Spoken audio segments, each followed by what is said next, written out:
Assalamualaikum warahmatullahi wabarakatuh. Good morning, guys. Here I want to talk about behaviorism. Okay, what is behaviorism? Okay, here before that, we will talk about some of the topic. The first is what's behaviorism, behavior advocate, educational implication, behavior modification, and classroom important. Okay, this is the first time is what's behaviorism. What is behaviorism? Behaviorism is primarily concerned with the observable and measurable aspect of the human behavior. In defining behavior, behavior learning theories emphasize change in the behavior that result from stimulus response association made by the learner. This chapter introduces behaviorism, principle, advocate, and their distinct approach to the theory. Some implications for the classroom management are presented along with the method for maintaining and eliminating behavior. This paper presents information useful to international designer, media developer, and especially classroom. Next is behaviorism advocate. John Weston and Skinner, the two principal originators of behaviorism approach to the learnings. Watson believed that human behavior results from specific stimulus that allocated certain response. There are two principal: classical conditioning and operant conditioning. Okay, what is that?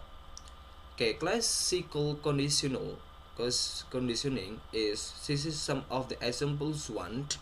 This process Pavlov rang a bell when he gave food the experimental the dog. He noticed that the dog salivated shortly before they were given a food. Okay, the dog they will be salivated if they know about the food. Okay, the second one is he discovered that when the bell was rung at a repeated feeding, the sound of the bell alone would cause and the because to salivate. Okay, and he noticed that if the bell is rung and the dog will be salivated because of the food.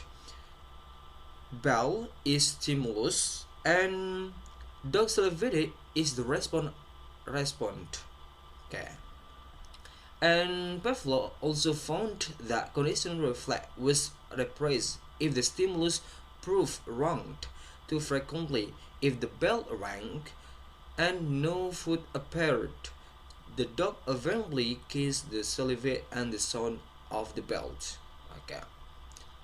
Although the bell is rung but there is no food, the dog will not be salivated because there is no food.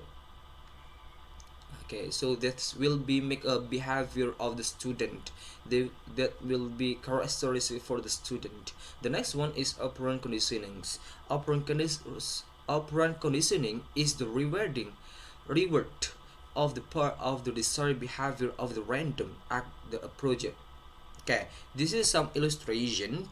If a rat presses a bear or receives a food pellet, he will press it again. Skinner defined the bear pressing response as operant and the foot pellet as reinforcer. Okay, if the rat had been shocked every time it pressed the bar, that behavior would be case. Skinner believed that habit that each of us develop result from our unique operant learning experience. Okay, if the student they will be hard to studying and they always the first class, they will be ranking in the class and they will get a reward of the teacher. Okay, the next one is educational implication. Okay, educational more the method derived from behavior theory for practical classroom application. Okay, are contract, consequence, reinforcement, extension, and behavior modification. Okay, and this one, educational implication. The first is contract. Simple contract can be effective in helping children focus on behavior change. The relevant behaviors should be identified, and the child of the counselor should decide the term of the contract. Okay, this is one of the example one. Okay, in the class, teacher should make the rules in the learning contract. Okay, the example one: if the student come late in the class, they will get a punishment. If the student crowded in the class, they will get punishment. That is some of the contract of this in the class. The next is consequence. Consequence occur immediately after behavior. Okay, consequence may be positive or negative, expected or unexpected, immediate or long-term, extrinsic or intrinsic, material or symbolic or feeling great, emotional or interpersonal, or even unconscious. Okay, before that reinforcement, this will be given of the consequence after given reinforcement. Okay, reinforcement, there are 2 points. The first one is positive reinforcement, and the second one is negative reinforcement.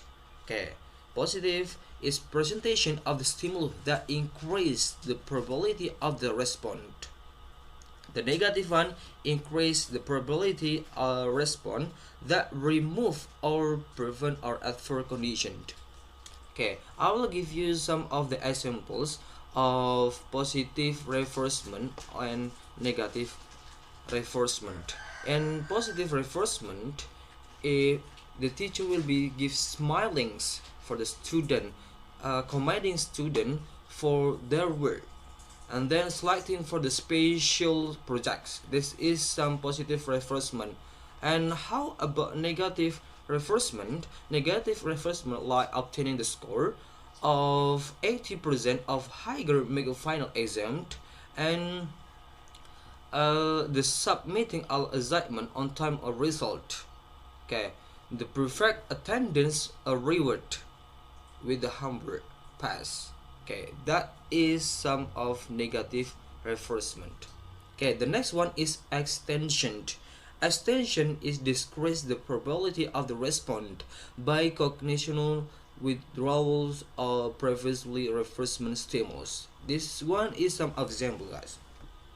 The example: if a student has developed the habit of saying the punctuation mark when the reading aloud, okay, and a teacher give partial credit for late assignment, other teachers think this unfair. The teacher decide to give 0 for the late work then.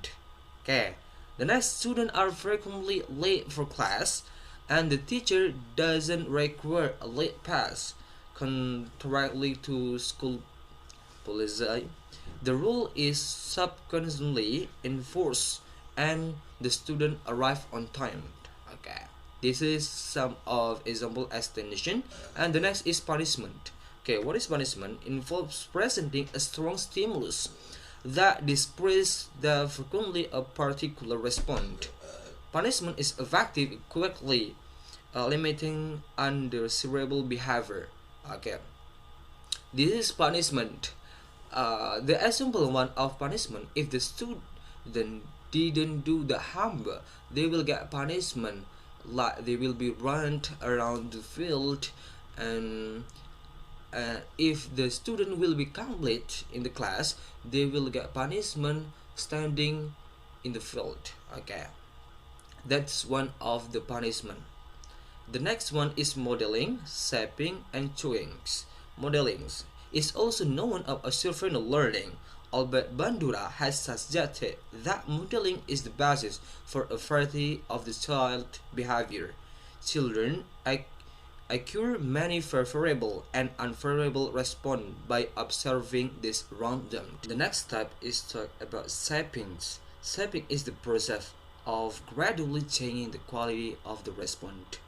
The desire of behavior is broken down into discrete, concrete unit of positive movement, each of which refers as the progress toward the overall behavioral goals. The next is chewing.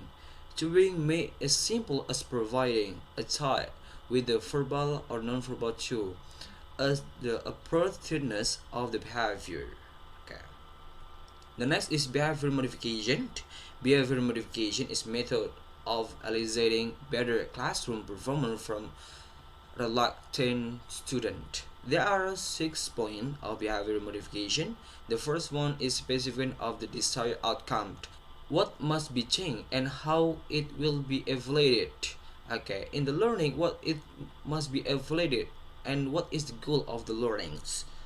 Okay, the next one, second one, development of positive nurturing environment by removing negative stimulus from the learning environment. The third one, identification and use appropriate reinforce, instruct, and asterisk reward. The next one is reinforcement of behavior pattern developed until the student has established a pattern of success in engaging in the classroom discussion.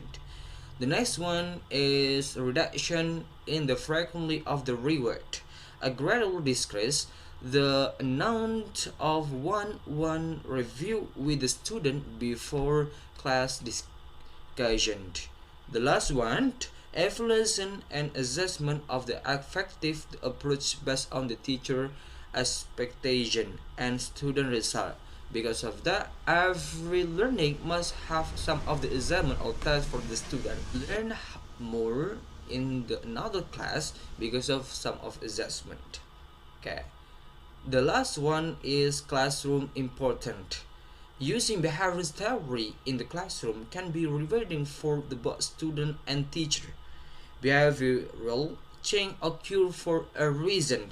Students work for the things that bring them positive feeling and for approval from people they admire. They change behavior to satisfy the desire they have learned to value. Because of that, behavior is some of the important ones that influence in the classroom. In the classroom, because of some of attitude student, they will get the high score. They will be have the good attitude in the class. Thank you so much for your nice attention, guys. I'm sorry so much if I have many mistake in my explanation in my presenter for today. The last I say, Assalamualaikum warahmatullahi wabarakatuh.